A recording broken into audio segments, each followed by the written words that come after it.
just recently we released a vlog about looking at lumbar back pain, lower back pain, with a view to looking at possibly from the idea of restriction and give rather than sort of lumbar back pain or disc pain or facet joint point pain, but looking at it as a more functional thing, which kind of goes in with our SCMC course on clinical reasoning.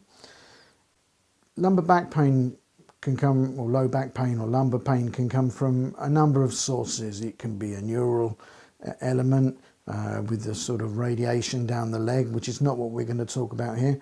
Or it could be just that sort of irritating back pain that often comes from when we're walking or moving or working, and that could be sort of as a result of joint dysfunction or muscle dysfunction, muscle tightness, discomfort.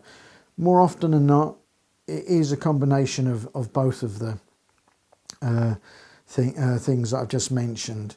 A joint may be strained, some of the capsule may be like pinched or caught, setting off an inflammatory action that then causes muscle spasm and associated trigger points and stiffness in the muscles. So by looking at both of those things, rather than just attacking one area, or treating is probably the better word, one area, if we look at both the muscular element and the joint element, we can probably get a much better outcome and better output for our treatments.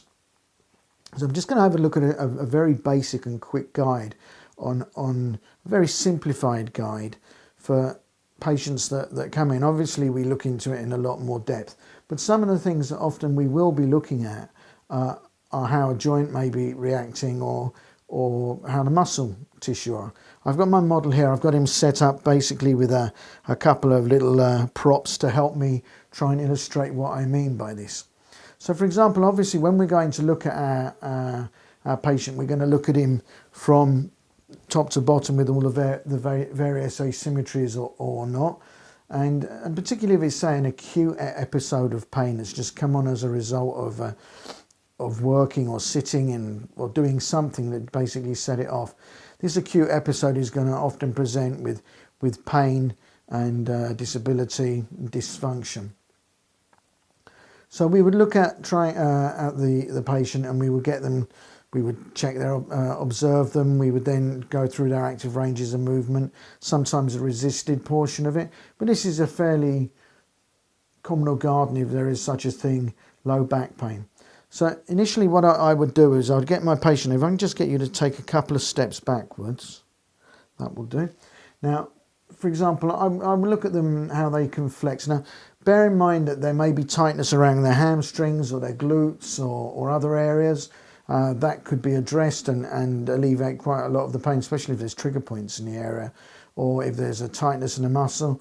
We're going to look at some of the treatment techniques that we can use later on in another vlog.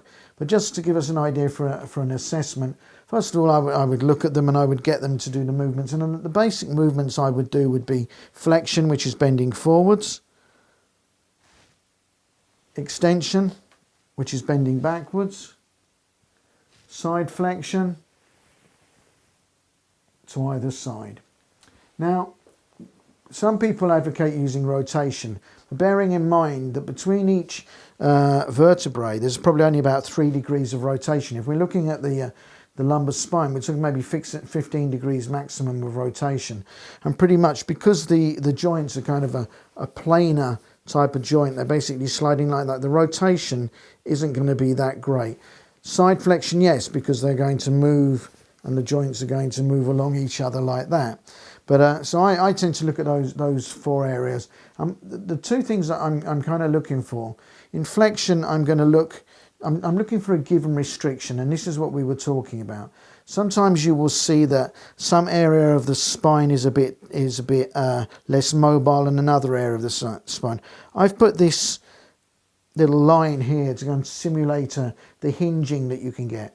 Often you will see when a client comes in and they do an extension, as they extend backwards and come back, they will be stiffer here or stiffer here, depending on how high up the segment is, and you will see like a little hinge point. So if I just get you to to just bend back again, and you'll see it kind of hinging there.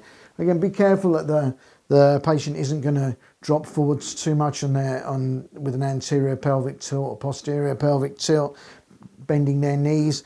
All of these things are quite useful. And that's probably why it's best to do it in standing, because you can see a lot more. You can see, for example, when my model here did the extension, he basically swayed forwards with his hips and then was bending his knees to try and sort of elicit more extension. But you can see this like hinging point. Now that hinging point may indicate more often than not that there's some sort of stiffness on the joints up here. They're not moving as much, so all the movement is taking place around there. And so you may want to address that by mobilizing the joints and possibly even some of the soft tissue. I'm not getting into here. Obviously, when you have these sort of things, you need to give some sort of exercises to stabilize the sort of core, so that they can use that. But this is just an idea of assessing the possible hinging, a possible give at one point. Often the restrictions, apart from the joint restrictions above a hinging point, may show in the musculature. And that is more often seen in side flexion or flexion. So if we get the model to flex forward, what you will see is a kind of a stretching or a lack of movement at this point here. So if I just get you to come back up, if you can imagine this blue tape is a muscle and it's not moving, if you stretch forwards, the tape has got a stretch, and you kind of see that with the muscle tissue. It kind of stretches and moves along. Now, I don't know of any evidence base that supports this. This is just basically practical experience, but it's often something you will see. And we can also sometimes, when there is some sort of restriction, get them to move forwards and bend forwards again. And sometimes if we support them and just move the joints, the vertebrae, and then get them to come back and then bend forwards again, having moved the vertebrae, we may see a difference in the way the vertebrae are moving, and that could indicate some sort of joint aspect of it, and we can then go on to treat those accordingly.